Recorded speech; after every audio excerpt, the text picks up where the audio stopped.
वे सन्नाटे को चीरते हुए एक औरत के चीखने की आवाज से पूरे जंगल के शांत माहौल को दहशत से भर रही थी।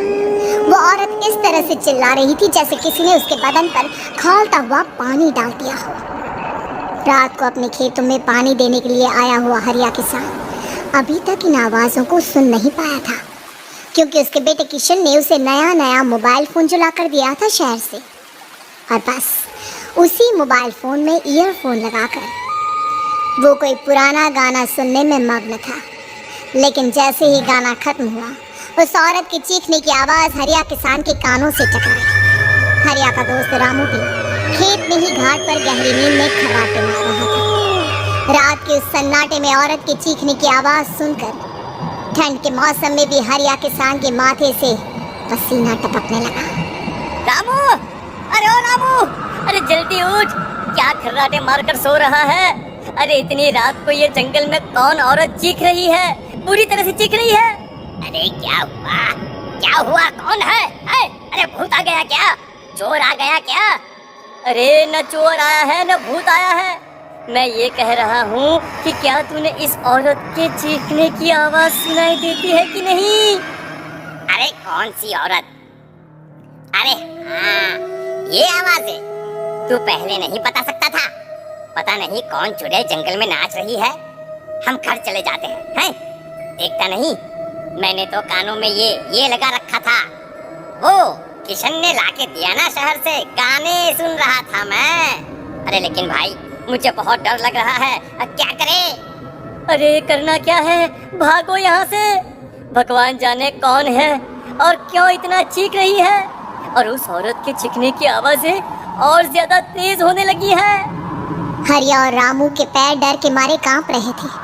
डर की वजह से ना वो वहां पर रुक पा रहे थे और ना ही अपनी जगह से आगे बढ़ पा रहे थे। तभी अचानक से सन्नाटा छा गया। सही मौका है, हमें यहाँ से निकल लेना चाहिए भैया। रामू और हरिया अपना गमछा उठाकर दबे पैरों जंगल के रास्ते से गांव की तरफ चलने लगे। गांव की ओर जाने वाला ये एक ही रास्ता था और आवाज भी उसी तरफ से आ रही थी। लेकिन अभी 2 मिनट पहले वो आवाज पूरी तरह बंद हो चुकी थी और जंगल में पहले जैसा सन्नाटा पसर चुका था। तभी अचानक से पेड़ों में किसी के चलने की सरसराहट रामू और हरिया को सुनाई दी। क्या तुमने कोई आवाज सुनी? हाँ यार, ऐसा लग रहा है कोई इस तरफ ही आ रहा है।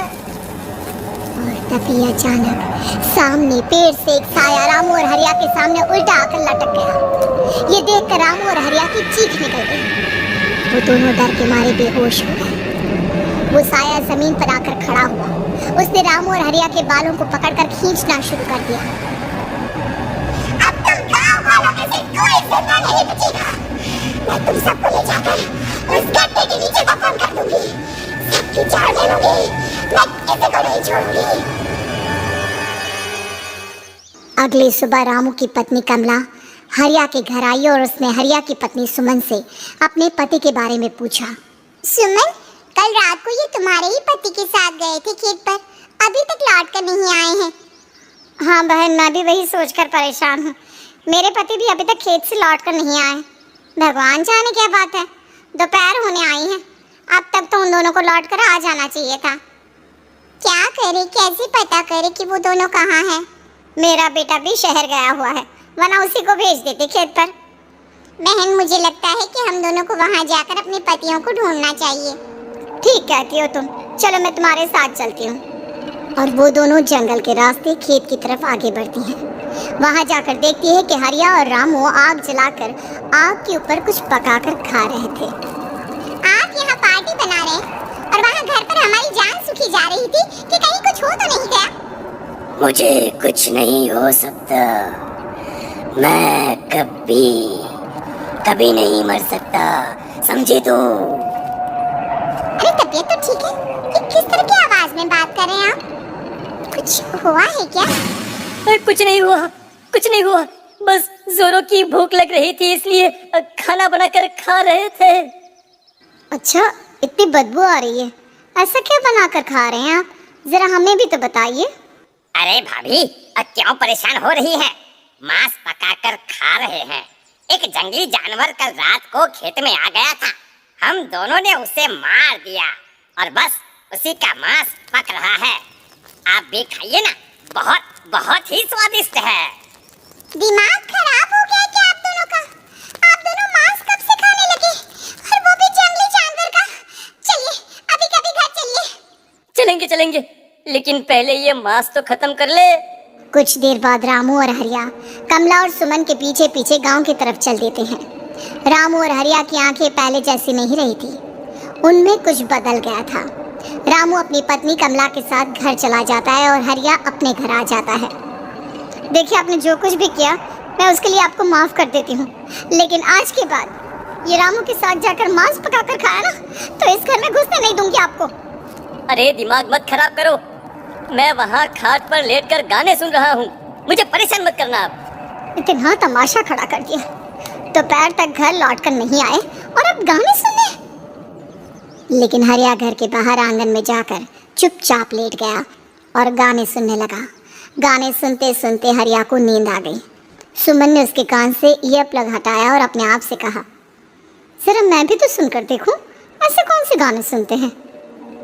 उधर मोबाइल में एक अजीब सा गाना बजने लगा।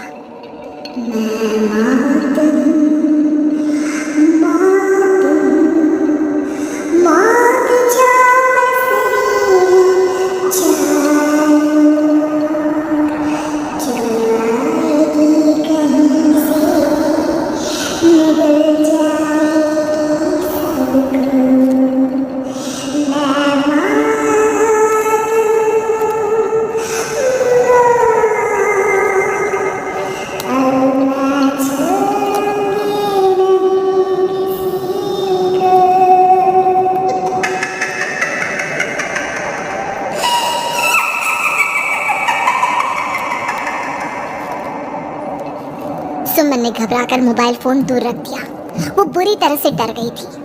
तभी अचानक हरिया अपनी नींद से जागा और गर्दन टेढ़ी करते हुए सुमन के पास आया। क्या क्या कर रही थी? गाने सुन रही थी? वो ये कैसा गाना सुन रहे थे तुम मोबाइल के अंदर?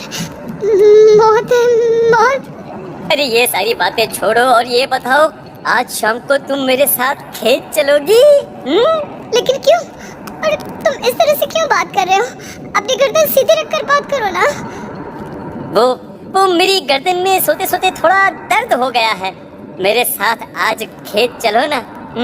तुम्हारे साथ पूरी रात रहना चाहता हूँ। कैसी बात कर रहे हैं दिन दहाड़े? जरा भी शर्म नहीं आती क्या? अरे इसमें शर्माने वाली क्या बात है? तुम पत्नी हो मेरी। पूरी रात खेत पर रहता हूँ। मुझे भी तो तुम्हारे पास आने का हक है कि नहीं? अच्छा ठीक है, चलती हूँ आपके साथ खेत पर, लेकिन फिर उस रामू को मत बुलाना। अरे कैसी बातें कर रही हो? अगर तुम मेरे पास होगी तो मैं किसी को नहीं बुलाऊंगा, सिर्फ तुम और मैं और रात का सन्नाटा। शाम के वक्त हरिया सुमन को अपने साथ खेत पर ले जाता है। आसमान में चांद पूरी तरह से चमक रहा था। हरिया ने अपने खेत में बनी हुई छोटी सी झोंपड़ी के अंदर सुमन को अपने पास बिठा लिया और उसके बालों में हाथ फिराते हुए कहा, कितनी खूबसूरत हो तुम, बहुत सुंदर लग रही हो। एक चांद से भी ज्यादा सुंदर लग रही हो। ऐसी बातें मत करिए ना, मुझे शर्म आती है। अपनी आंखें खोलकर जरा मेरी तरफ तो देखो। अरे देखो तो सही। सुमन ने शर्माते हुए जैसे ही अपनी आंखें खोली, उसके होश उड़ गए। हरिया के बड़े बड़े दांत निकल आए थे और वो पूरी तरह से एक जानवर की तरह नजर आ रहा था। कौन है तुम मेरे पति नहीं हो? कौन है तुम? मुझे जाने दो। लेकिन हरिया ने सुमन के हाथ को कसकर पकड़ लिया। उसके नुकीले नाखूनों की वजह से सुमन के हाथ से खून बहने लगा था। बहुत दर्द हो रहा है, मुझे जाने दो। कौन हो तुम? क्या करना चाहते हो? वही जो एक आदमी एक औरत के साथ करना चाहता है, और उसके बाद मैं तुम्हें वहीं ले जाऊंगा जहाँ पर तुम्हारा पति है। क्या मतलब? क्या कहना चाहते हो? कहाँ है मेरा पति? जंगल के बीचों बीच उबलते हुए पानी के तालाब में कहीं है तुम्हारा पति। चलो चलो, मैं तुम्हें उससे मिलवा देता हूँ, लेकिन उससे पहले तुम्हें मेरी प्यास बुझानी होगी। और इतना कहकर हरिया सुमन के ऊपर जानवरों की तरह टूट पड़ता है। आखिर कौन था वो जानवर, और क्या सुमन उसके शिकंजे से बचकर निकल पाई? जानने के लिए देखिए इस कहानी का